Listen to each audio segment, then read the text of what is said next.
Bonjour à tous et bienvenue sur le bilan de la semaine. Cette semaine, nous avons commencé la séquence 6 qui parlait de poids et de masse. Cette séquence parle donc de deux grandeurs physiques différentes. Afin de ne pas les confondre, nous allons remplir ensemble la carte mentale de chacune d'entre elles.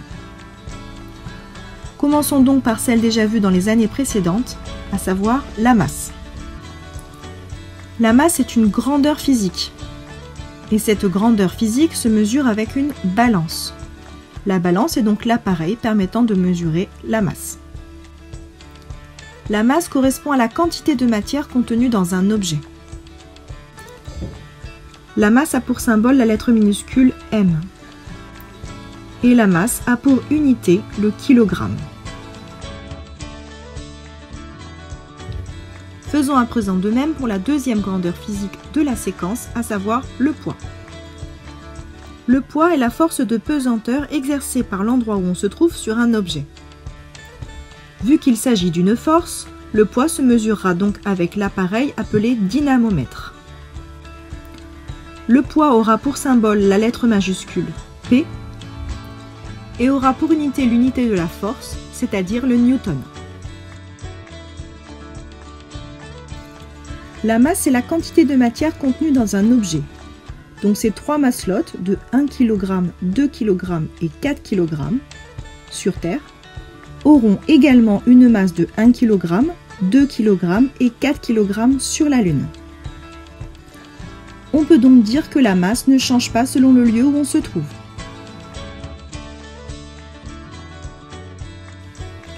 Pour le poids, si je prends le poids d'un objet de masse 1 kg sur Terre, le poids sera d'environ 10 newtons. Ici, le poids de notre objet est la force d'attraction exercée par la Terre sur la masselotte d'1 kg. Si j'emmène notre masselotte sur la Lune, elle sera attirée moins fort, car la pesanteur de la Lune est moins importante. En mesurant notre poids sur la Lune, on retrouvera un poids d'environ 1,5 newton. On peut donc dire que le poids change selon le lieu où on se trouve.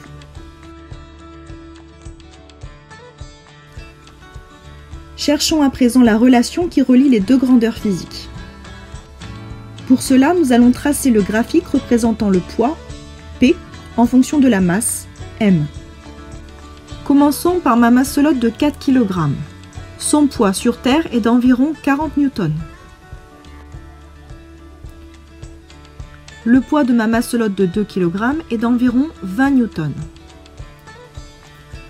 Enfin, tout à l'heure, nous avions vu que le poids de ma masselotte d'1 kg était d'environ 10 newtons. On voit donc que le graphique représentant le poids en fonction de la masse a des points qui sont alignés. On peut donc en déduire que le poids et la masse sont deux grandeurs physiques qui sont proportionnelles. On peut donc en déduire une relation P égale M fois G, G étant le coefficient de proportionnalité entre les deux grandeurs physiques. Dans cette relation mathématique, P sera le poids exprimé en newtons. M sera la masse exprimée en kilogrammes. Et G sera l'intensité de pesanteur exprimée en newtons par kilogramme qui traduira la capacité du lieu où on se trouve à attirer les objets. Par exemple, sur la Terre, G est environ égal à 9,81 newtons par kilogramme, alors que sur la Lune, G est environ égal à 1,6 newtons par kilogramme. On voit donc que plus G est grand, plus le lieu est capable d'attirer fortement les objets. La relation précédente permet de calculer le poids. En la transformant, nous pourrons également calculer la masse ou l'intensité de pesanteur à partir de cette même relation. Voyons comment rédiger un calcul impliquant l'utilisation de cette relation mathématique. L'exercice est le suivant. Un astronaute a une masse de 100 kg avec sa combinaison. Quel est son poids sur la Lune? On nous donne en données G Lune qui est égal à 1,6 newton par kilogramme. Reprenons les étapes avant de rédiger.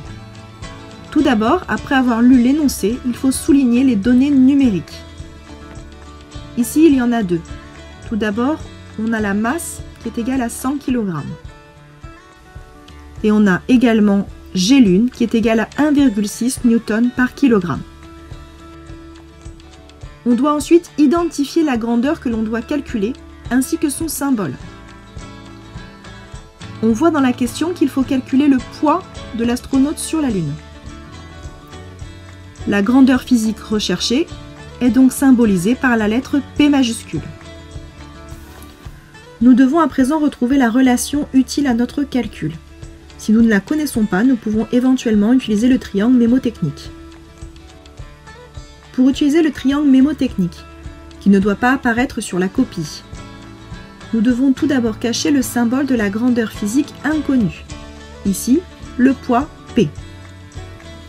En cachant le symbole P, nous pouvons retrouver la relation mathématique reliant le poids aux autres grandeurs. Ici, notre relation est donc P égale M fois G. À présent, rédigeons. Nous commençons par écrire la relation mathématique juste trouvée, c'est-à-dire P égale M fois G. Nous devons ensuite remplacer chaque grandeur par la valeur trouvée dans le texte et en notant également son unité. Pour rappel, dans l'énoncé, nous avions la masse qui était égale à 100 kg et le G sur la Lune, l'intensité de pesanteur sur la Lune, qui valait 1,6 Newton par kg.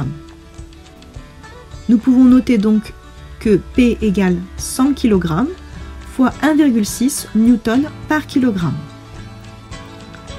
L'étape suivante consiste à vérifier les unités de chaque grandeur physique. Ici, la masse doit être en kilogrammes, ce qui est le cas, et l'intensité de pesanteur doit s'exprimer en newton par kilogramme. Nos unités sont donc cohérentes. On peut donc passer à l'étape suivante, c'est-à-dire le calcul. Ici, 100 fois 1,6 est égal à 160, et l'unité sera le newton. Si les unités n'étaient pas celles imposées par le système international, c'est-à-dire par exemple si la masse de l'astronaute était en grammes ou en tonnes, il aurait simplement fallu effectuer une conversion avant de faire le calcul final. Pour cela, on peut raisonner avec ou sans tableau. Voilà, j'espère que tout est clair pour toi et je te dis à la semaine prochaine.